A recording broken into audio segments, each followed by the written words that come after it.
Welcome to New Life Live with host and founder of New Life Ministries, Stephen Arterburn. New Life Live is dedicated to transforming lives one at a time, thanks to the giving hearts of you, our listeners. Our goal is to provide you with wisdom from God's Word to give you hope and help in life's hardest places. If you have a question you'd like to ask today, our phone lines are open. Call 1-800-229-3000. That number again is 1-800-229-3000. Now here's Steve. Actually, it's not Steve, it's Becky Brown, and I'm so glad to be here with you, along with Milan Yerkovich and Dr. Jill Hubbard. Hello. Out there in California. Becky. Hey, Jill. Hey, it's guys. so good for all of us to be here, and we are so excited to be taking the calls. We got a great lineup of calls, so hold on, don't hang up. We want to talk to you. But I also want to talk about the barriers that prevent people from seeking help. There's so many resources that are available. And of course, at New Life, we've got all kinds of resources for people to find help. But it's kind of like there's a whole lot of people out there standing knee deep in a river, dying of thirst. What would you, either of you, say to encourage someone to seek help today? And it could be for a big thing, or it could be for something that it's a character adjustment. Well, I think, we are called to seek a multitude of wise counselors in our lives. So to think that we can figure out our entire lives all by ourselves, or as you hear so many people, well, it's me and God, right? Mm-hmm. Alone is really almost a statement of pride, right? Mm-hmm. And a statement of fear.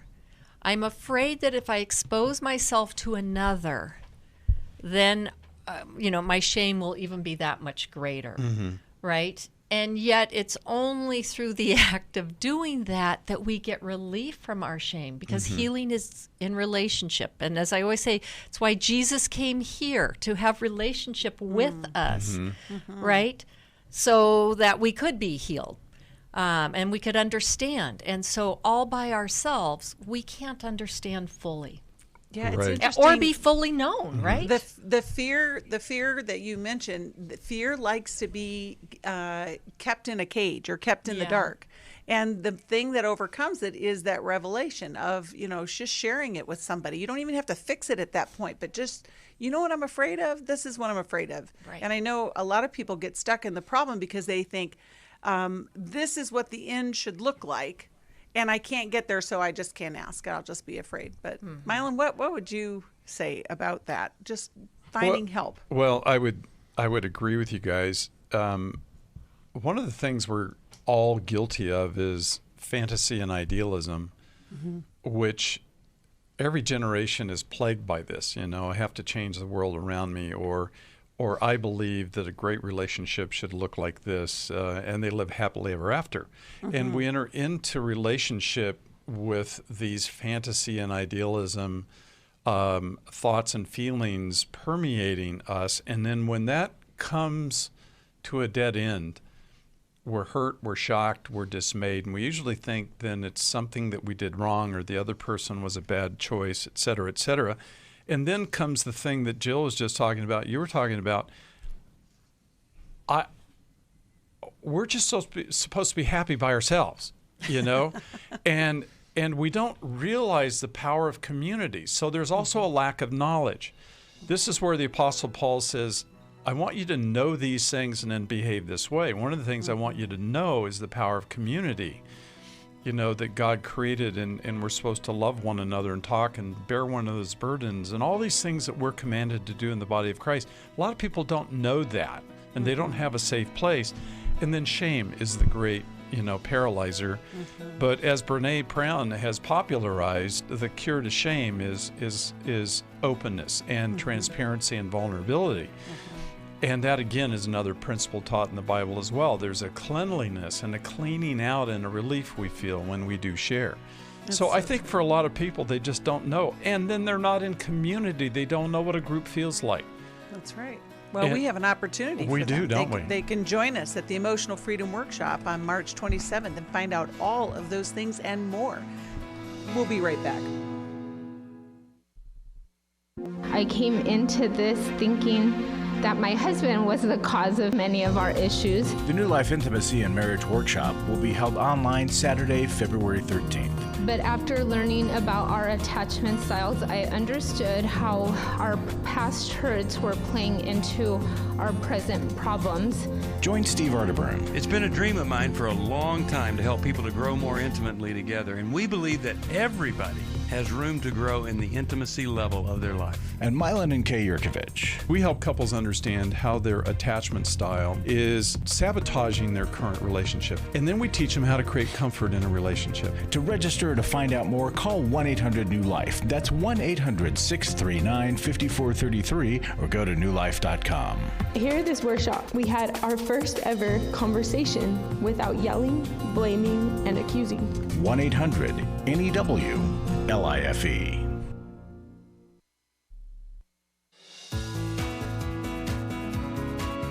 To find out more information about New Life or to order any of the resources mentioned on today's program, call 1-800-NEW-LIFE.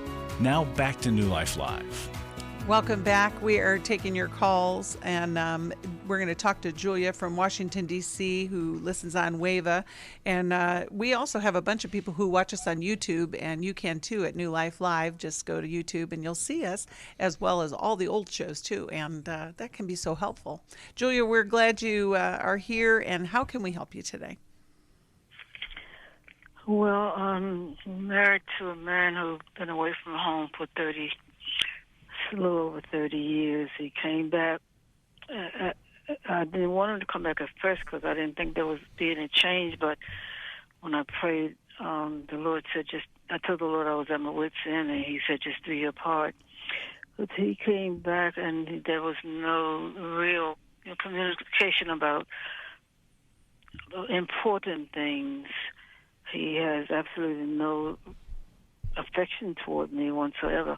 And when there's something happens that he doesn't like, he'll go into a tirade, and he won't get any counseling. I try to ask him about that, and I was going to go with him in counseling, but he won't get it. And so my question is, how do I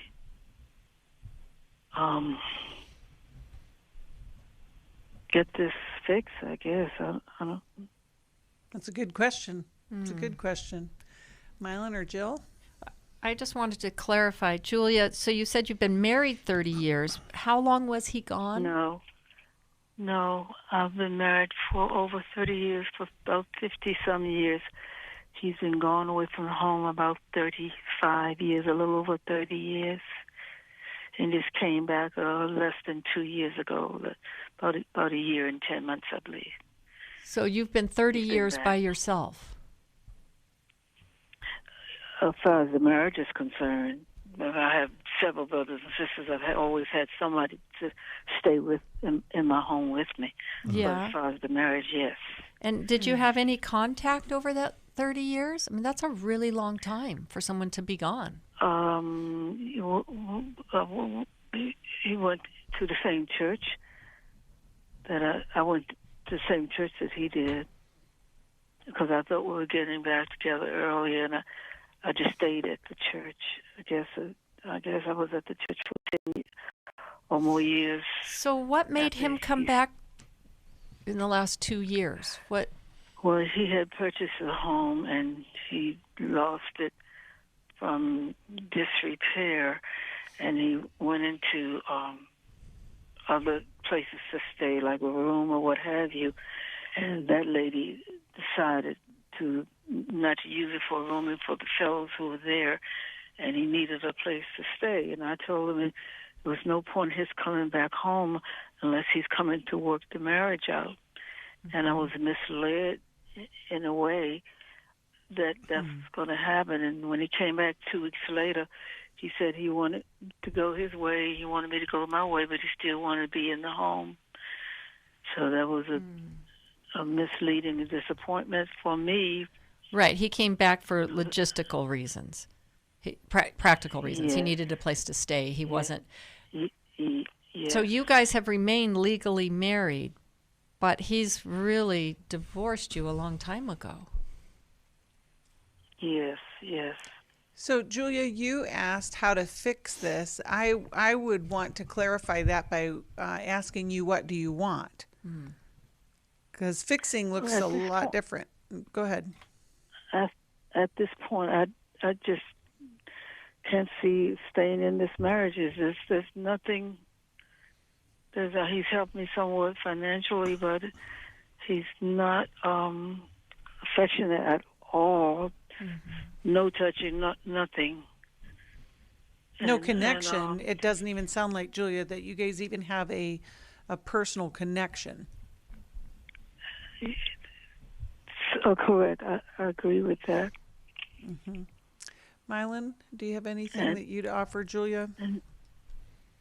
What were you going to say, Julia? You were about ready to say one more thing.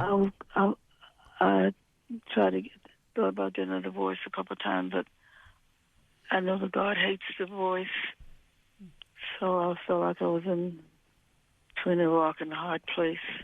Yeah, that's separating. That's right. It's a real dilemma, and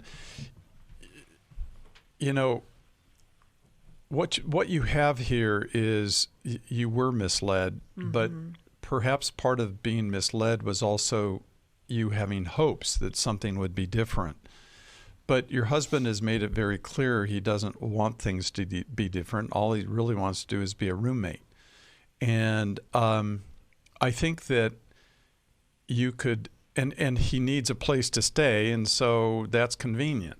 And so I think you need to be willing to require him that if he wants to stay there, you have to go talk to someone about what are the rules of engagement here. And if, in fact, he wants to be a roommate and the money works out and you guys choose to do that, that's one thing. But you did use the word separation. And if you don't believe in divorce, you can just simply say, this is unacceptable to have you in my home and then to be acting this way as my husband. And so I'm sorry, I don't want to do that anymore. And you'll have to leave. And to make it very clear. Now, if you love him still and care for him and would like the relationship to be different, it could be if he chose to do so. And I think you can require that of him as a part of staying together, that we're going to counseling. And I would require something of him. Don't be timid. Don't be shy. Tell him this is unacceptable and we must do something. Well, and you have to decide for yourself, is this unacceptable? Yeah. Because you've been waiting for 30 years That's or going right. along living your life. And so at some level, you've agreed to this. Because that's a really long separation. And I agree with what you're saying, Milan, about, one of the things that you're going to have to do, Julia, is you're going to have help in making this difference.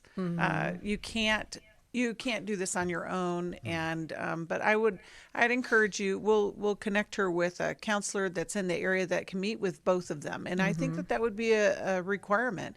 And send her a copy of How We Love, that maybe they both could work on that issue. Right. Now he's saying he's unwilling, but if he's unwilling to make any movement, Julia, then you have to decide: are you unwilling for him to live there? Right, and that's the hard decision. And God does hate divorce, but that's not. But he hates also it because hates of the ramifications that come from Right. it, and he doesn't want a marriage like that to have his name stamped on it either. So it's complex. He but also hates deceit, right? Exactly. Dishonesty, and abandonment, and living all a those lie. things. Right. Exactly. All those things. So well, we'll be praying for Julia, and I hope that's hard something that we situation. offered. It is a hard situation.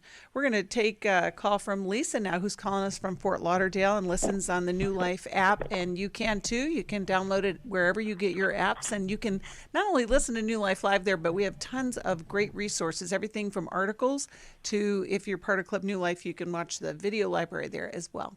Enough about that, Lisa. How can we help you today? Okay, thank you so much. So my question is, how do I balance the Bible lesson on Sunday school with the life skills that come up with my 5 students ages 10 to 15 who have learning difficulties and home dysfunction? They come with grandma. Grandma and auntie are saved. Mom is not. but she comes also. And they might not want to know really what disorder or distractions went on in the classroom. Okay, so you're saying, Lisa, that they come to you for Sunday school. Is that what you're saying? Correct. And so then when they're there, there's some disruption because of their learning challenges? And home dysfunction as well. And okay, and so when they come to you, there's a lot that's coming out. Jill or Milan, how would you like to begin? Well, Lisa, and are you just having contact with them on Sundays? I try to text them during the week. Okay. I mean, I've even written the Bible lesson on my cell phone and thought about sending them the attached note. Okay. Well, I think, you as their Sunday school teacher, the fact that they're showing up is a good thing. That's hopeful, right? And, you can have more of an impact than I think you realize. I mean, I think back to Sunday school teachers that I had or Bible study leaders. They were very powerful in my life. And so, you'd have to, trust that the Lord is using you, even though you may not see the fruit right away, right? When people, have dysfunction, it does get in the way. And it sounds like you are trying to be supportive. And I'm wondering, within the Sunday school frame, is there a time for, prayer requests, sharing, and to have it be personal as well as instructive, or adding the biblical piece, and then, allowing them to talk and feel connected. I mean, that's a really important part of that, to feel connected, and then, helping them to articulate, what you're teaching and how God can come in and make a difference for them. People have to be able to articulate it before they can make it their own. So I think in those ways, you can be that constant, stable place where they can be heard and they can be seen, and you're offering them some hope. Yeah, those are kind of teaching skills, but my question is more, how do I balance the need to present life skills to them and cover the lesson? Well, I think, Lisa, it's a great phone call, and Jill's points were really good, because there's always a Bible lesson, but there's always practical things we're supposed to do as Christians with one another, which is to pray for one another and so on, and share our burdens with one another, confess our sins, pray for one another, encourage one another, comfort one another. These are all commands in the Bible that we're supposed to do together as Christians to help support one another. So if you encourage that time, as Jill was saying, of talking, of dialogue, and ask, and then along with that comes with emotional intelligence, because you can't discuss these things without discussing the feelings that come along with that. And our God's a highly emotionally intelligent God. He has all the feelings that we have, because we're made in His image and likeness. So to ask kids what they feel. And God bless the grandmas and the aunties that are bringing their kids or grandkids and to church. But they also, every week, Lisa, need to hear the gospel. And, because it is with the reception of the gospel that we have the indwelling of the Holy Spirit, and we also have then a new life, and we have a new hope, and we have a new Lord to follow. And so, it sounds like you are in a frustrating but beautiful position. Well, and Lisa, to kind of answer your practical question, you may have to make the lesson, the teaching time, shorter. Good point. And that's okay, because sometimes less is more. If they get a few points, and then they're also feeling heard, and they're seeing God's love in action, that may be more powerful than them cognitively getting all the points down of your 12-point lesson. Well, right? and depending on what their needs are, you may have to engage them in the process as well. So it might be that you have some what are those called? Object lessons, where they may be part of the lesson. And I'm sure you're doing that. I also would encourage you to connect with them, because if they are struggling with special needs, I can guarantee that home is stressful. Yep. And so if you can love them where they are when they come in, you're sharing the gospel, you are going to be a very important person in their life. And, right. And so you're shifting your emphasis too, yes, right? Yeah. You're not just teacher, you're also supporter. And to expect that it's not going to be, they're going to sit and listen. I mean, I taught Sunday school and it was like that too. It's just, it's part of it. But what a great thing you're doing, Lisa. And we're going to send you a copy of the Restoration Bible that will encourage you as you are making those lessons up. But boy, Sunday school is a very important thing, and it's great to hear that it's still happening and that out there. Lisa cares about it. And that she cares, and we care, and we're going to be right back. After I found the pornography on the internet, I said, you either get help or I have to leave this household. Every day, thousands of women discover their husband is struggling with sexual integrity. And since shelter-in-place orders have gone into effect, traffic to porn sites has skyrocketed. New Life's Every Man's Battle workshop can help. Every Man's Battle, I fought it the whole week with my wife. Within 2 hours, you could have opened a book. It showed me where my life has been ever since I was a little boy. The Every Man's Battle workshop can be a trip to the sexual addiction emergency room.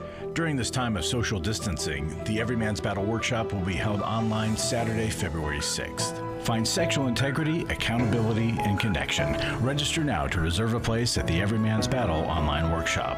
Call 1-800-NEW-LIFE. He said, this may have saved my life. Every Man's Battle was a life-changing experience for me and a marriage-saving experience for me. Call 1-800-NEW-LIFE. 1-800-NEWLIFE. Hi, this is Steve Arterburn, and for 30 years, New Life has been the most trusted name in Christian counseling. Your ministry has saved my life. If you struggle with emotional hurt, family or marriage problems, the pit of depression, or the pain of addictions, we can help. I'm down 100 pounds now from what I was. You guys are awesome. You're a blessing to America. Our treatment programs provide clinically appropriate solutions from licensed professionals, all in a biblical framework. I have had problems with alcohol. I think God has ordained this place to be His. You don't have to be a prisoner of your pain. Help is available at 1-800-NEW-LIFE. She tells me that I'm a new man, and I feel like a new man. It worked for me, and it can work for them too. This time it is different. If you're ready to take the first step toward genuine spiritual and emotional healing, please call us today at 1-800-NEW-LIFE. God can open the door to a better tomorrow right now. Call 1-800-NEW-LIFE. That's 1-800-639-5433. We'd love to hear from you. If you have a question or a comment, call toll-free 1-800-229-3000. Now back to New Life Live. Welcome back. We are so glad you're here, and we're thankful for those of you who are waiting to get your calls answered. And we're going to go right to Lindsay, who's calling us from Pensacola, Florida. She listens on WEGS. Hi, Lindsay. Thanks for waiting. How can we help you today? Hi, thank you for taking my call. Of course. Okay, so I'm at a crossroads. I got married young, married my high school sweetheart. We've been married almost 14 years. Next month will be 14 years. We have 3 beautiful boys. I petitioned for divorce late last year, and we've been good friends, great friends through all this. I think in some ways he kind of wanted the divorce as well. He told me the door is always open if I wanted to change my mind, and here I am, like, we're supposed to sign the paperwork this week, and I'm just second-guessing it. I don't know if that's normal. Honestly, something happened last week that really triggered so much compassion toward him. And I can't feel good about moving forward now. Mm-hmm. Well, and Lindsay, okay, high school sweethearts, 3 boys, married 14 years. You're friends through all this. Why are you divorcing? Yeah. You know, have you done everything you guys could do to really dig in and save this family? I did feel like we did at first, but now I'm seeing where, you know, there's been a lot of alcohol, you know, abuse. By him or you? By him. You know, and certainly I have had my share, but it's definitely mostly him. Okay. You know, there have been, I'll just be transparent here, there have been affairs on both our parts. But it really, like, took us being separated for about 6 months now for me to realize, you know, I love him.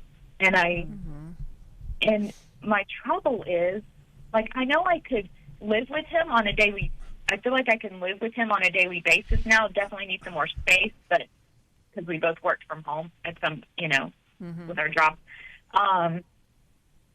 But I feel I'm not sure how the intimacy would go. I can't even imagine that.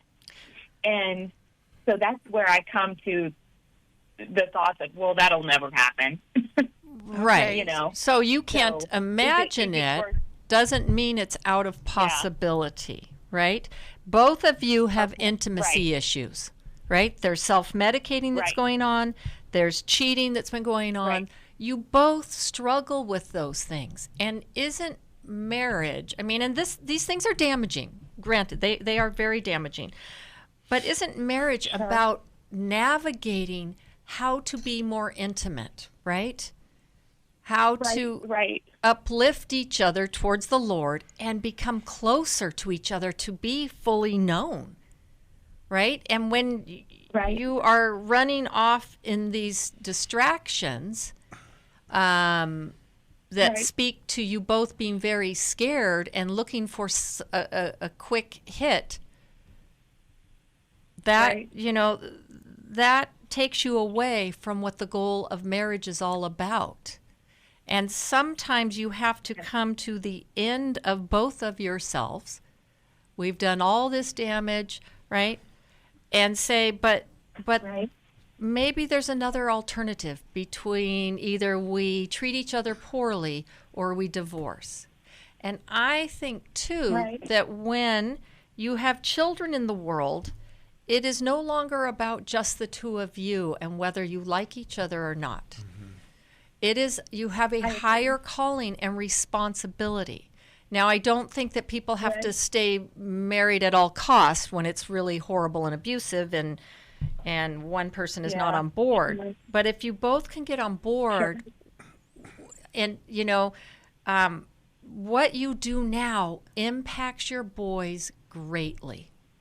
They're either going to see redemption and, wow, you know, the Lord really can intervene and turn things around, or they're going to see two people wanting to satisfy their own needs. That's so true, Jill, and I want to hear what Milan has to say. And Lindsay, I just want to say, if you're questioning it, the better answer would be to put it off, because if you have any doubt at this point, you can work towards that resolution if that's possible. But Milan, I know I kind of know what you're already going to say, but let's see. I want to hear you say it. But it is true. You can always pick divorce back up. Yeah. Oh, we're going to go to a break too. But well, I can be very brief here. An affair is Disneyland. And Becky did not know I was going to say that. No, I didn't. An affair is Disneyland, you see, and if you mistake intensity for intimacy, then, as Jill just said, you're getting a quick hit of something that's artificial. And it is not what real, deep, abiding love is. And so, and your husband is drinking because he has pain. So intimacy is to talk at those levels of pain where we become best friends in the valley of the shadow of death. And I will fear no evil, for thou art with me, thy rod and thy staff, they comfort me. So we're together down there, and we fall in love. We'll be back.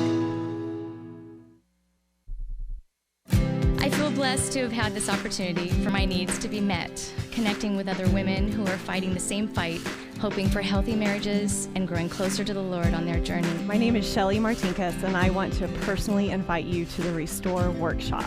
If you have been affected by betrayal, it might be that your husband has been looking at pornography, it might be an emotional, physical affair. I would love for you to come join us. I feel encouraged and hopeful that even in my struggle, I am enough. You will leave with hope, with a community of sisters ready to support you, and you will also leave with tools to move you forward on this journey. Through the sharing in our small group, I realize that I am not alone. Please don't hesitate.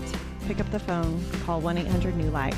I would love to see you there. The Restore Workshop is being held online Saturday, February 27th. Call 1-800-NEW-LIFE to find out more. That's 1-800-639-5433 or online at newlife.com. I was really living a very anxiety-filled life. I turned on New Life, and the topic that day was about anxiety. And just by listening, I got relief. You can help New Life Live stay on the air by joining Club New Life today. When you sign up to support us monthly through Club New Life, we'll send you the new member thank you gift of 7 books, including Growth Has No Boundaries by Drs. John Townsend and Henry Cloud, Take Your Life Back by Steve Arterburn and Dr. Dave Stoop, and the Emotional Freedom Workbook. Plus, there are ongoing benefits like access to the Club New Life video library, the monthly Club New Life CD or download, quarterly resources, free shipping on purchased resources, and discounts on workshops. Call 1-800-NEW-LIFE. That's 1-800-639-5433. Support Club New Life, and together we can help hurting people find help and hope in life's hardest places. Call 1-800-639-5433 to join Club New Life today.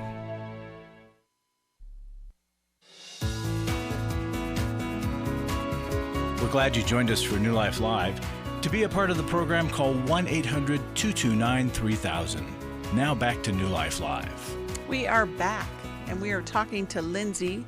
And I had said quickly to just say no for right now to the divorce. If you have any second guesses, it's kind of like what you said, Jill, and we say this all the time. If you're looking at a divorce, you got to look at every possible way to save the marriage before you end the marriage, because afterwards you will continue to try and work those things out. And then if there are kids within the marriage and divorce occurs, your ex-spouse doesn't go anywhere.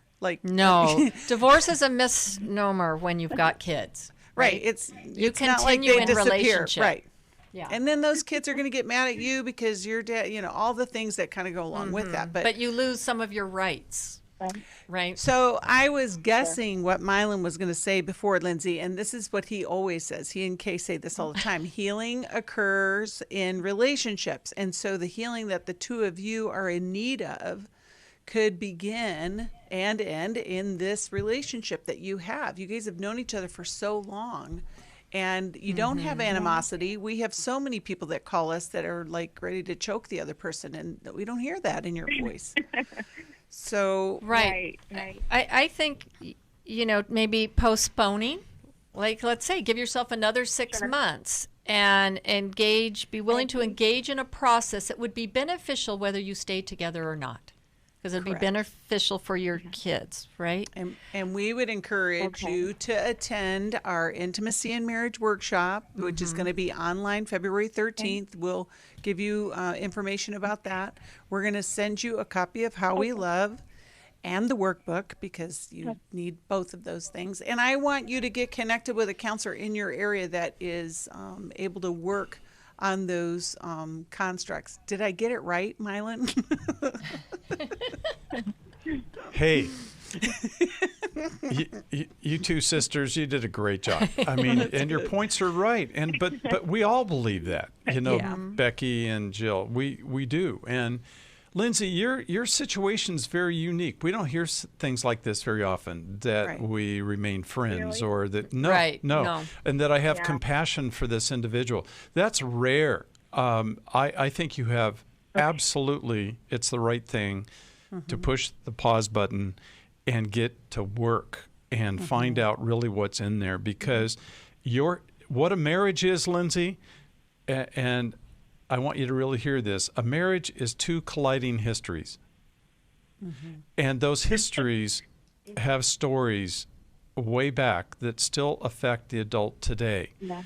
And if we don't really help to understand and care and love and listen and empathize and even comfort one another for those old memories, we remain in pain. And yet we can be the life source for each other. And so I think you're in a really unique position. I would really hope, Lindsay, you would come to our intimacy workshop on the 13th. It's about emotional, spiritual, and physical intimacy. And so I would hope you and your husband would come to that. Yes, please do. Yeah. It could change everything. Yeah. Thanks for calling, Lindsay. We'll be praying for you guys. We're going to talk to Joanne, who is calling us from Washington, D.C., WAVA. Hi, Joanne. How can we help you today? Hi. Hi. Thank you. I am home with COVID for the last month now, and I'm in my 60s, and I'm getting better. Thank you, Lord.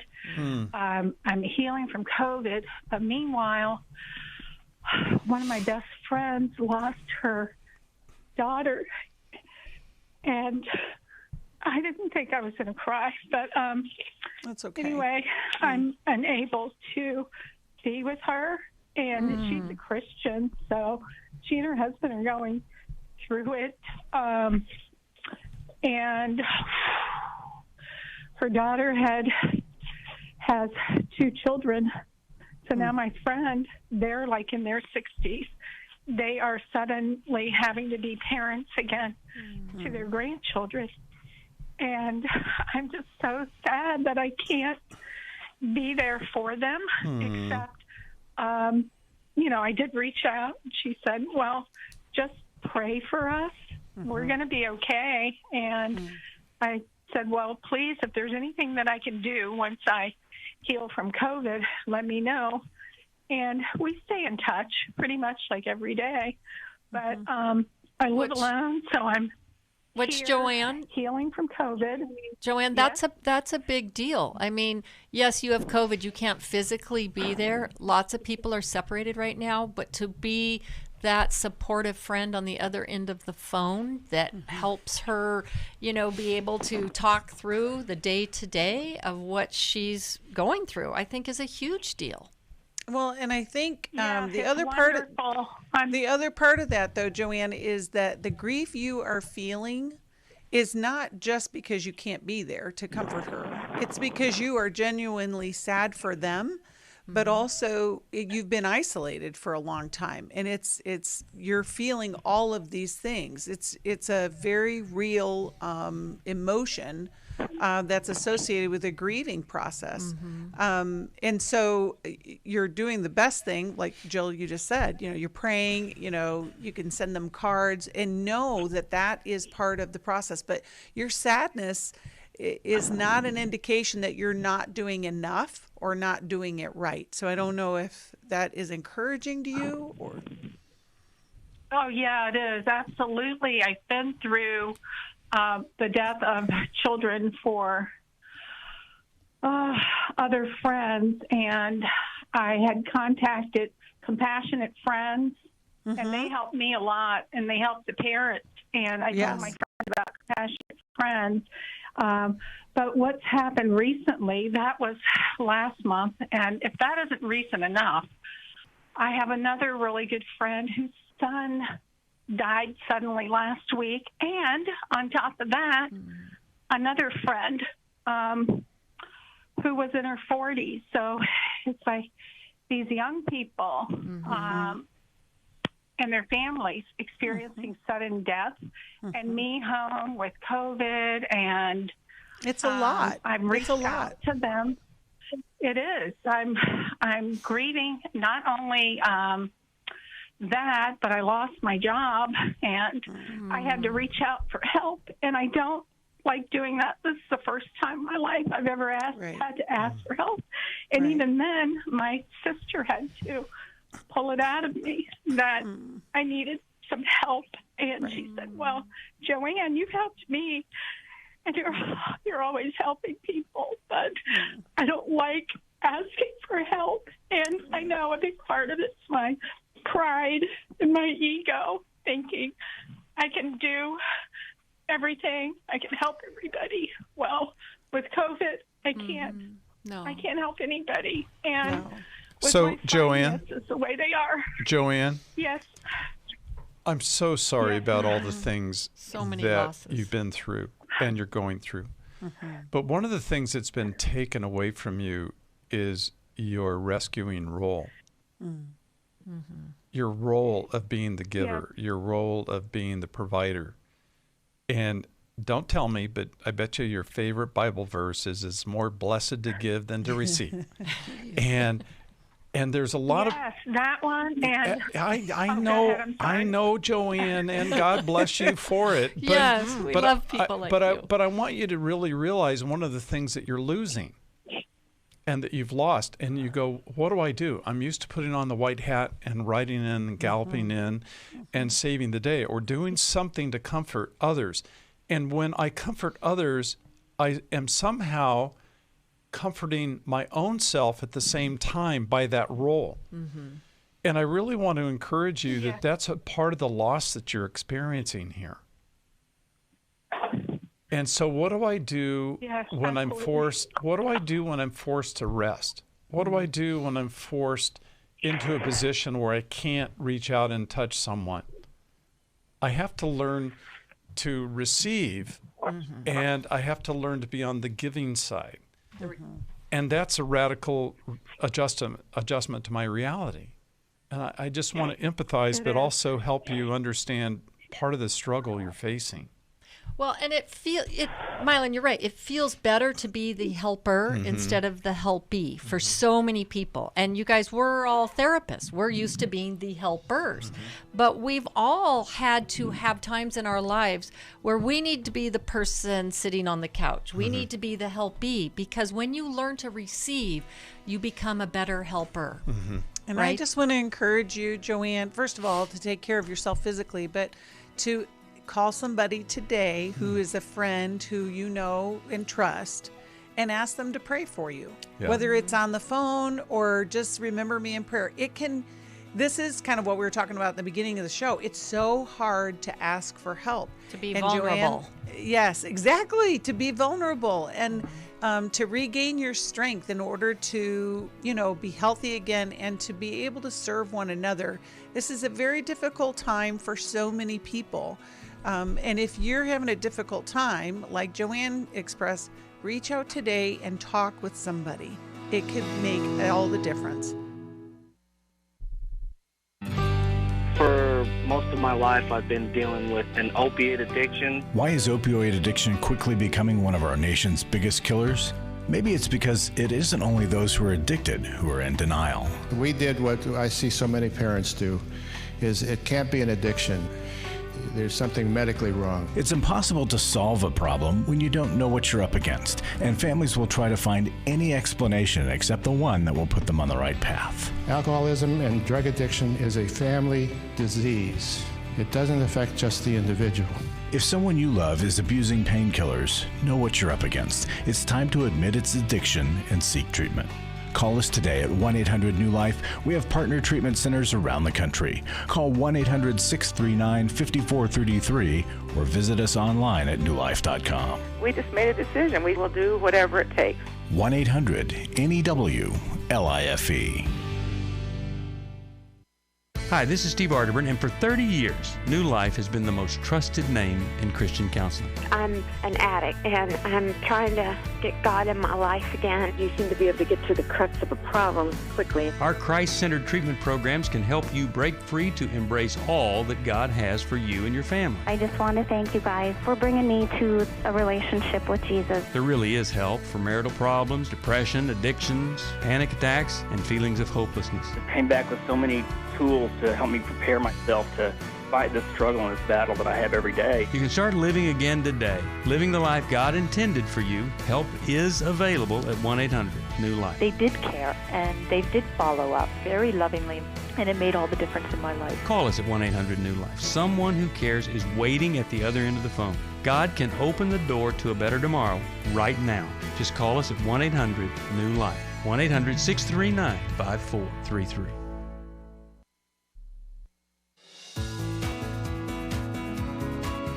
To find out more information about New Life or to order any of the resources mentioned on today's program, call 1-800-NEW-LIFE.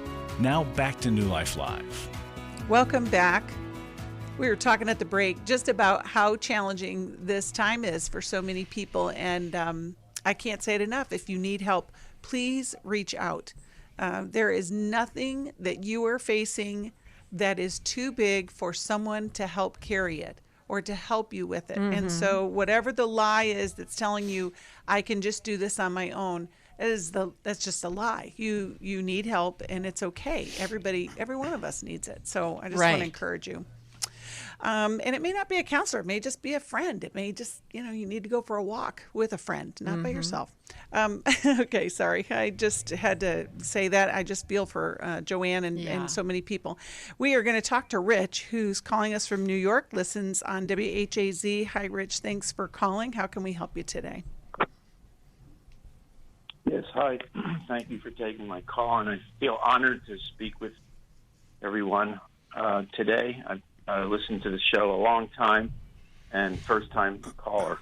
Great. So my situation is I'm involved with a woman who's considerably younger than me, and we've worked together. It's an unusual situation. I work at a food co-op as a cashier. She's a bagger.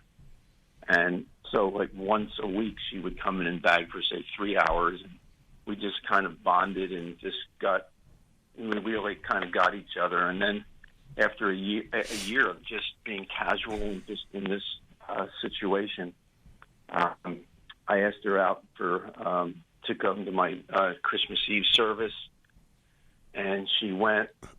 And we went to that, and afterwards we went out to eat, and then we got in the car, and then boom, we just started, kissing, and it just, just this like automatic chemistry thing just happened, and for the rest, way into the wee hours of the morning, it was bizarre, and then I noticed she was like dissociating, and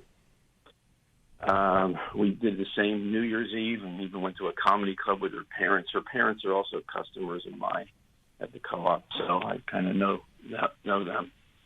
And then we took a break, and then she dissociated again. And I to speed this up, I realized that she probably has a BPD just from watching videos about the symptoms and the signs of the borderline personality. And then, like 6 months later, we bumped into each other at the co-op and went back to drove her back to her home where she lives with her parents, where she moved back in. And also, she told me that she was raped by her dad when she was younger. And now, after having lived on her own for, 15 years, she's in her mid-30s. 71. It's a huge age difference.